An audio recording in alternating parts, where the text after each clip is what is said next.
Não te emocionante.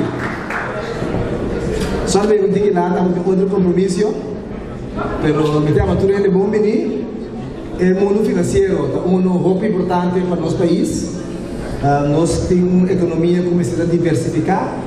Sempre nós estamos forte que parte financeira e nós começamos a entrar duro para a parte financeira crescer, está estável.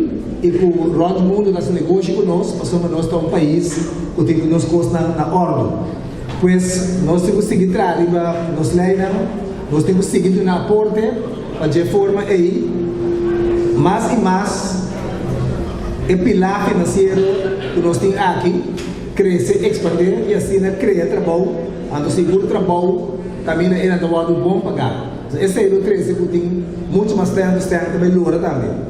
Pois me quer dizer, a todos estão envolvidos no mundo financeiro, por classe de êxito, sabedoria, e ministro o senhor Kenneth Gesberta e colega Rui Renato, também tem uma parte hobby essencial e vital para donar nessa aqui, pois me quer dizer, também hobby sabedoria e não por conta que sustém o gabinete, nós todo mundo para assim entrar bom.